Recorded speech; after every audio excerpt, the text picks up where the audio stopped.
Hello friends, मैं धीरज। आप सभी को हमारे यूट्यूब चैनल धीरज स्टैटिस्टिक्स में स्वागत है। आज हम आप लोगों के लिए लेकर आए हैं 12th ज्योग्राफी अर्थात भूगोल का गेस क्वेश्चंस, जो कि सेट 5 है और सेट 5 में most important objective questions and answer है। यदि आप लोग सेट 1 से लेकर सेट 4 तक नहीं देखे हैं तो देख लीजिएगा, सभी का लिंक आपको डिस्क्रिप्शन बॉक्स में मिल जाएगा। और साथ ही साथ बिहार बोर्ड का ऑफिशियल मॉडल पेपर नहीं देखे हैं तो वह भी देख लीजिएगा, ठीक है। उसको भी सॉल्व करके दे दिए, सबका लिंक आपको डिस्क्रिप्शन बॉक्स में मिल जाएगा। चलते हैं आप प्रश्न पे और देखिए ये प्रश्न चले हैं। और ये प्रश्न आप जानते ही होंगे कहाँ का प्रश्न है, तो सुनिए। ये प्रश्न सेट 4 का है और इस सेट 4 में प्रश्न दिया गया था। मतलब सभी सेट के लास्ट में एक प्रश्न दिया जाता है, टास्क दिया जाता है, जिसका जवाब आपको कमेंट बॉक्स में देना पड़ता है। तो इसका 90% स्टूडेंट जवाब दिए थे और वह भी सही जवाब दिए थे। मतलब लगता है कि सब आप लोग पढ़ रहे हैं, ठीक है। आप लोग स्टडी कर रहे हैं तो आप लोगों को मतलब कहीं से कोई, जब स्टडी करें तो कहीं से भी आप लोगों को कोई प्रॉब्लम नहीं आने वाला। ये 100% हम कहते हैं, ठीक है। तो मतलब सब का सब जवाब दिए थे, लेकिन जो जवाब थोड़ा गलत दे दिए थे तो सुनिए उसके लिए। जग का कटोरा किस क्षेत्र को कहा जाता है, तो सुनिए जग का कटोरा, ठीक है। जग का कटोरा किस क्षेत्र का कहा जाता है, तो पीटर्सबर्ग को कहा जाता है। ऑप्शन बी होगा, ठीक है। चलते हैं आप सेट 5 का प्रश्न क्या पहला नंबर पर। तो सुनिए ये प्रश्न सेट 5 का है और पहला नंबर प्रश्न चले हैं। 2001 की जनगणना के अनुसार भारत में लिंगानुपात कितना है। 2001 के अनुसार भारत में लिंगानुपात कितना है, तो कितना है, तो 913, ठीक है। 933 है। तो 2001 के जनगणना अनुसार भारत में लिंगानुपात कितना है, तो 933। ऑप्शन सी हो जाएगा, बहुत इंपॉर्टेंट है। चलते हैं दूसरा नंबर प्रश्न। 2 नंबर प्रश्न चले हैं। 2 नंबर प्रश्न क्या बोला, किस राज्य में जनसंख्या 2001 के अनुसार सर्वाधिक है। किस राज्य में जनसंख्या 2001 के अनुसार सर्वाधिक है, तो देखिए ऑप्शन उड़ीसा, छत्तीसगढ़, झारखंड और उत्तराखंड। ये कोई भी नहीं है, मतलब सब सर्वाधिक बोला है तो कोई नहीं है। तो सुनिए आपको 2000 ऑप्शन देगा। यदि उत्तर प्रदेश, तो उत्तर प्रदेश 2001 और 2011 के अनुसार जनसंख्या घनत्व सबसे अधिक था, ठीक है। सबसे अधिक उत्तर प्रदेश का है 2001 के अनुसार भी और 2011 के अनुसार जनसंख्या सबसे ज़्यादा है, घनत्व नहीं, ठीक है। तो ये है, लेकिन इसमें उड़ीसा, छत्तीसगढ़, झारखंड, उत्तराखंड ये 4 दिया ऑप्शन, तो चारों में से एक का जवाब देना है। तो सुनिए ये दूसरा नंबर पर महाराष्ट्र, तीसरा नंबर पर बिहार, उसके बाद उड़ीसा आता है, ठीक है। तो ये उड़ीसा आ जाएगा, तो ऑप्शन ए हो जाएगा इस तीनों ऑप्शन में। उसके बाद आपको झारखंड, उसके बाद है छत्तीसगढ़, उसके बाद है उत्तराखंड, ठीक है। तो ऑप्शन के हिसाब से ए होगा उड़ीसा। तो किस राज्य में जनसंख्या 2001 के अनुसार सर्वाधिक है, तो ऑप्शन ए उड़ीसा। चलते हैं 3 नंबर प्रश्न। 3 नंबर प्रश्न क्या बोल रहा है, उत्तर अटलांटिक मार्ग जोड़ता है। उत्तर अटलांटिक मार्ग जोड़ता है, तो किसको किसको जोड़ता है, तो उत्तर अमेरिका को यूरोप से उत्तर अटलांटिक मार्ग जोड़ता है, ठीक है। उत्तर अमेरिका को यूरोप से। 4 नंबर प्रश्न क्या बोला, ओटो रूटस राजमार्ग कहाँ पाया जाता है। ओटो रूटस राजमार्ग कहाँ पाया जाता है, तो ये फ्रांस में पाया जाता है, ओटो रूटस राजमार्ग, ठीक है। चलते हैं 5 नंबर प्रश्न। 5 नंबर प्रश्न क्या बोला है कि चंद्रपुर तांबा खदान किस राज्य में अवस्थित है। चंद्रपुर तांबा खदान किस राज्य में अवस्थित है, तो ये महाराष्ट्र में अवस्थित है। चंद्रपुर तांबा खदान, ठीक है, महाराष्ट्र में अवस्थित है। 6 नंबर प्रश्न क्या बोला, भारत के व्यापार घाटे का मूल कारण क्या है। भारत के व्यापार घाटे का मूल कारण क्या है, तो अपरिष्कृत पेट्रोलियम, कपड़ा, कोयला, सोना। तो क्या हो जाएगा, तो ये अपरिष्कृत पेट्रोलियम के कारण, ठीक है। तो भारत के अधिक व्यापारिक घाटे का मूल कारण ये भारत में अधिक है, अपरिष्कृत पेट्रोलियम, ठीक है। तो ऑप्शन ए हो जाएगा। चलते हैं 7 नंबर प्रश्न। 7 नंबर इनमें कौन औद्योगिक नगर नहीं है। औद्योगिक नगर, ठीक है। औद्योगिक नगर समझ गए होंगे आप लोग किसको कहते हैं, तो इनमें कौन औद्योगिक नगर, तो ये जमशेदपुर औद्योगिक नगर है। मतलब कि इसमें चारों में से कौन औद्योगिक नगर नहीं है, तो कौन सा नहीं है, तो ये दुर्गापुर औद्योगिक नगर नहीं है। चलते हैं 8 नंबर क्या बोला है, 2001 के जनगणना के अनुसार निम्नलिखित में से किस राज्य का जनसंख्या घनत्व न्यूनतम है, सबसे कम, तो ये अरुणाचल प्रदेश का सबसे कम है 2001 के जनगणना के अनुसार, ठीक है। तो अरुणाचल प्रदेश हो जाएगा। चलते हैं 9 नंबर प्रश्न क्या बोला कि उदयपुर किस राज्य में अवस्थित है, तो बहुत इंपॉर्टेंट प्रश्न। उदयपुर किस राज्य में अवस्थित है, तो ये राजस्थान में अवस्थित है उदयपुर, ठीक है। उदयपुर किस राज्य में अवस्थित है, तो राजस्थान में अवस्थित है। तो 9 का ऑप्शन ए हो जाएगा। चलते हैं 10 नंबर प्रश्न। और 10 नंबर प्रश्न क्या बोला है कि निम्नलिखित में कौन एक मानव भूगोल की उपागम नहीं है। निम्नलिखित में कौन एक मानव भूगोल की उपागम नहीं है, तो ये 10 का आपका हो जाएगा मात्रात्मक क्रांति। ये उपागम नहीं है मानव भूगोल का, ठीक है। बहुत ज़्यादा इंपॉर्टेंट है, बहुत इंपॉर्टेंट है ये प्रश्न। निम्नलिखित में कौन एक मानव भूगोल का उपागम नहीं है, तो मात्रात्मक क्रांति। चलते हैं 11 प्रश्न। 11 प्रश्न जानने से पहले आपको बोलूँगा, यदि आप हमारे चैनल पर नहीं हो तो चैनल को सब्सक्राइब कर दीजिए, ठीक है। और बेल आइकन को भी दबा प्रेस कर दीजिए और ऑल ऑप्शन का यूज़ करते हुए मतलब ताकि ऑल ऑप्शन यूज़ कर लीजिएगा। तो कोई भी इन्फॉर्मेशन देंगे तो सबसे पहले आपको मतलब इन्फॉर्मेशन जाएंगे, क्योंकि एग्ज़ाम का कम टाइम है और कोई भी इन्फॉर्मेशन हम देते रहते हैं तो सबसे पहले आपको इन्फॉर्मेशन चले जाए तो वह कर लीजिएगा, ठीक है। तो 11 नंबर क्या बोला, पर्वतों एवं ऊंचे पठार पर किस प्रकार की बस्ती पाई जाती है। देखिए पर्वत ये है या ऊंचे स्थान पर कैसा होता है, तो ये सीढ़ी नुमा होता है, ऑप्शन सी हो जाएगा, ठीक है। तो पर्वतों एवं ऊंचे पठार पर किस प्रकार की बस्ती पाई जाती है, तो सीढ़ी नुमा। चलते हैं और देखिए वृत्ताकार कहाँ पाया जाता है, तो ये झील है, तो झील के चारों ओर जो घर उड़ बना रहता है तो वृत्ताकार रेखिक मतलब सड़क रेल नदी के किनारे जो घर बनाता है रेखिक होता है, आयताकार अलग होता है, ठीक है। तो सीधी नुमा ये सब समझ आइए, सब प्रश्न पूछा जाता है एग्जाम में। तो सीधी नुमा पर्वत एवं ऊंचे पठार पर पाया जाता है। चलते हैं 12 प्रश्न क्या बोला, वर्तमान में भारत में कितने छोटे एवं मझले जिसको मझोले कहते हैं, यानी छोटा मझला ऐसे नहीं बोलते, तो छोटे या मझले पतन मतलब बंदरगाह होता है। तो वर्तमान में भारत में कितने छोटे या मझोले पतन है, बंदरगाह कितने हैं, तो 12 का हो जाएगा, ये 185 है, ठीक है। अभी चलते हैं 13 प्रश्न, वर्तमान में देश में कितने अंतर्राष्ट्रीय हवाई अड्डे हैं। वर्तमान में अभी देश में कितने अंतर्राष्ट्रीय हवाई अड्डे हैं, तो कितना है, तो ये 13 का ऑप्शन 12 हो जाएगा, ठीक है। ये हो जाएगा 12, 13 का 12 हो जाएगा। वर्तमान में अंतर्राष्ट्रीय हवाई अड्डे कितने हैं, तो 12।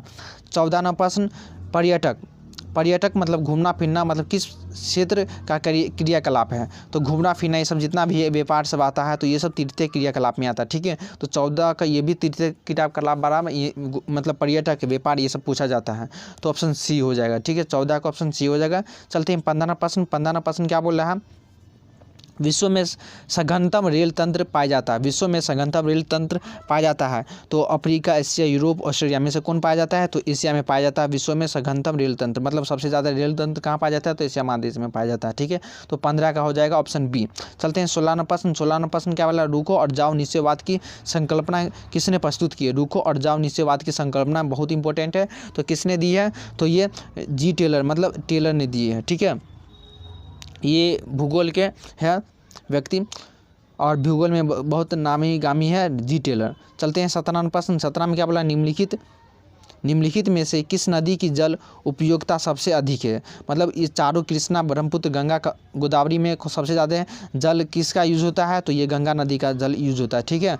तो 17 का सी हो जाएगा। चलते हैं 18 प्रश्न क्या बोला, 2006 के अनुसार विश्व में मेगा सिटी की संख्या कितनी है, ठीक है। 2006 के अनुसार विश्व में मेगा सिटी की संख्या कितनी थी, तो कितनी थी, तो 25 थी, ऑप्शन डी हो जाएगा।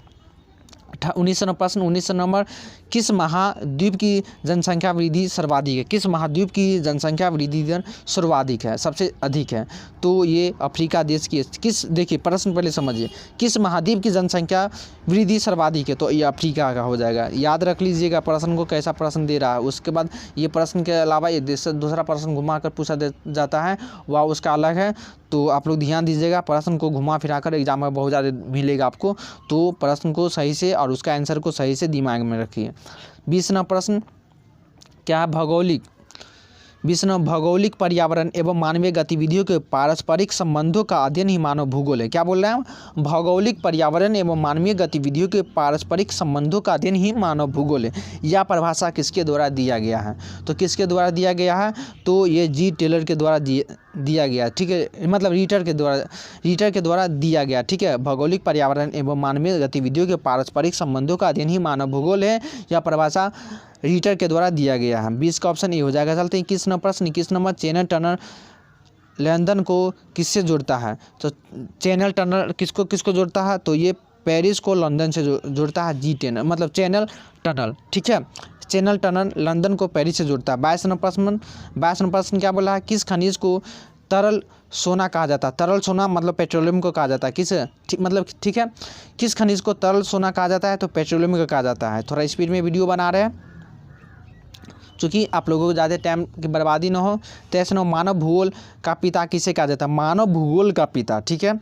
मानव भूगोल का पिता किसे कहा जाता है, तो रैट जेल को मानव भूगोल का पिता कहा जाता है, तो 23 का ऑप्शन सी हो जाएगा। 24 नंबर, रबर किस प्रकार की कृषि का उपज है। तो रबर एक रोपण कृषि है, ठीक है। तो 24 क्या हो जाएगा, रोपण कृषि रबर होता है, ठीक है। रबर रोप कर मतलब खेती किया जाता है। तो रबर किस प्रकार की खेती की है, तो रबर भूमध्य सागरीय में, मतलब कि ये वहाँ पर खट्टा उट्टा जैसे अंगूर की खेती होता है, तो मतलब जितने भी खट्टा की खेती होता है ये भूमध्य सागरीय ये कृषि में होता है, ठीक है। प्रारंभिक स्थायी कृषि अलग है, मिश्रित कृषि अलग है, सबके बारे में आप पढ़े होंगे।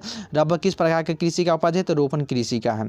चलते हैं 25 नंबर प्रश्न आने से पहले बोलूँगा कि देखिए आप लोगों को लैब नहीं पढ़ा पा रहे हैं, तो आप लोगों का प्रॉब्लम बता दिए थे, तो वह नहीं हो पाया है। तो देखिए आप बहुत कम टाइम है, मतलब कि हम लैब भी आना चाहते हैं, लेकिन मेरा टारगेट भी कंप्लीट होने वाला, बस थोड़ा बाकी है। तो आप लोग जितने भी वीडियो देख रहे हैं सभी मिलकर सभी जगह शेयर कीजिए, बस 1 से 2 दिन शेयर कीजिए, टारगेट कंप्लीट हो जाएगा। आप मेरे लिए बस इतना ही कीजिए, सब मिलकर शेयर कीजिए। शेयर करने पर भी आप ज़्यादा थोड़ा आप लोग ध्यान वीडियो देख लीजिए, बस 1 मिनट निकाल कर बस शेयर कर दीजिए, ठीक है। बस 1 मिनट निकाल के मेरे लिए शेयर कीजिए, सभी जगह शेयर कीजिए, फेसबुक, व्हाट्सअप, इंस्टाग्राम जो भी हो, जहाँ वहाँ अपने दोस्तों को बताइए, सब जगह बताइए, ताकि शेयर हो और उससे बेनिफिट मिले। तो 25 नंबर प्रश्न पे क्या बोल रहा है कि भारत में राज्यों की कुल संख्या कितनी है। अब प्रश्न को समझिए, भारत में अब राज्यों की संख्या, तो भारत में कितने राज्य हैं, पहले 29 राज्य थे, अब कितने राज्य भारत में, तो 28 हो गया, चूँकि ये जो था राज्य जो केंद्र शासित प्रदेश बन गया, ठीक है। तो भारत में राज्यों की कुल संख्या कितनी है, तो 28 हो जाएगा अभी वर्तमान है। अभी यही प्रश्न दिया जाएगा, ये प्रश्न 100% आपको एग्जाम में पूछ दिया जाएगा, ठीक है। तो 28 लगाइएगा, पहले 29 था। चलते हैं 26 नंबर प्रश्न। 26 नंबर क्या बोला, भारत के 4 महानगरों को जोड़ने वाली सड़क क्या कहलाता है। मतलब भारत के 4 महानगरों को जोड़ने वाली सड़क क्या कहलाता है, तो स्वर्णिम चतुर्भुज मार्ग कहलाता है। ऑप्शन डी हो जाएगा, स्वर्णिम चतुर्भुज मार्ग भारत के 4 महानगरों को जोड़ने वाली सड़क कहलाता है, ठीक है। चलते हैं 27 नंबर प्रश्न। 27 में क्या बोल रहा है, निम्नलिखित में कौन पश्चिमी भारत की नदी बेसिन है। निम्नलिखित में कौन पश्चिमी भारत की नदी बेसिन है, तो क्या हो जाएगा 27 का, तो ये माही बेसिन, ये पश्चिमी भारत की नदी बेसिन है, ठीक है। माही बेसिन को पश्चिमी भारत की नदी बेसिन कहते हैं। 28वां प्रश्न, तालचर कोयला क्षेत्र कहाँ अवस्थित है। तालचर कोयला क्षेत्र कहाँ है, तो ये तालचर कोयला क्षेत्र कहाँ है, तो ये ओडिशा में अवस्थित है, ठीक है। तो 28 का बी हो जाएगा। 29 नंबर प्रश्न। 29 में क्या बोला, निम्नलिखित में कौन सी रोपण फसल नहीं है। रोपण फसल कौन नहीं है, तो कॉफ़ी, गन्ना, रबर, गेहूँ। तो देखिए रबर भी है, कॉफ़ी भी, गन्ना, ये भी सब रोपण फसल नहीं, पर गेहूँ ये रोपण फसल नहीं है, ठीक है। गेहूँ रोपण फसल नहीं है। तो 29 का क्या हो जाएगा, डी हो जाएगा। चलते हैं 30 नंबर प्रश्न। 30 नंबर प्रश्न क्या बोल रहा है, वर्तमान में भारत में नगरीय आबादी का प्रतिशत कितना है। वर्तमान में भारत में नगरीय आबादी का प्रतिशत कितना है, तो ये 31.54%, ठीक है। 31.54% है भारत में नगरीय आबादी प्रतिशत, ठीक है। तो 30 का 1 हो जाएगा। 31 नंबर प्रश्न। 31 में क्या बोल रहा है, प्रायद्वीपीय बंदरगाह किस राज्य में है। प्रायद्वीपीय बंदरगाह किस राज्य में है, तो उड़ीसा में है, ठीक है। प्रायद्वीपीय बंदरगाह किस राज्य में है, तो उड़ीसा में, ऑप्शन बी हो जाएगा। 32 नंबर, 20वीं शताब्दी में विश्व की जनसंख्या कितनी प्रतिशत बढ़ी है, मतलब कितना गुना बढ़ा है। तो 20वीं शताब्दी में विश्व की जनसंख्या बढ़ी है कितना, तो ये 4 गुना बढ़ा, ठीक है। 4 गुना 20वीं शताब्दी में जनसंख्या बढ़ा। 33 नंबर प्रश्न। 33 नंबर, नवनिश्चयवाद के प्रवर्तक कौन है। नवनिश्चयवाद के प्रवर्तक कौन है, तो नवनिश्चयवाद के प्रवर्तक कौन है, जी टेलर है, ठीक है। नवनिश्चयवाद के प्रवर्तक जी टेलर है। 34 नंबर, निम्नलिखित में कौन सा स्थलबद्ध पोताश्रय है, तो विशाखापट्टनम है, ठीक है। निम्नलिखित में कौन सा स्थलबद्ध पोताश्रय है, तो विशाखापट्टनम, बहुत इंपॉर्टेंट है। 35 नंबर, उसका टास्क की ओर चलेंगे। टास्क में उसके बाद टास्क में जाएंगे, तो सुनिए 35 नंबर, मिलियन सिटी की जनसंख्या होती है, तो मिलियन मतलब 10 लाख, ठीक है। मिलियन का अर्थ होता है 10 लाख, तो मिलियन सिटी की जनसंख्या कितनी हो, तो 10 लाख, 10 लाख के ऊपर होता है, ठीक है। मिलियन सिटी, कोई भी मिलियन सिटी बनने के लिए 10 लाख की जनसंख्या कम से कम होना चाहिए। तो ये 35 नंबर टास्क की ओर जाने से पहले यदि आप लोग हमारे व्हाट्सअप ग्रुप, टेलीग्राम ग्रुप जो भी नहीं जुड़े हैं तो जुड़ जाइए, ठीक।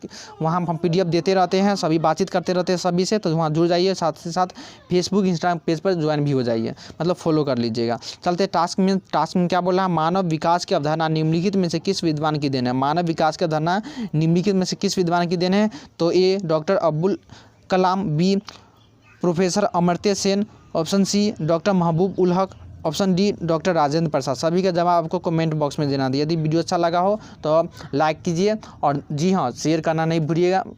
मिलेंगे आपको अगले वीडियो में। थैंक्स फॉर वॉचिंग, धन्यवाद। जय हिंद, जय भारत।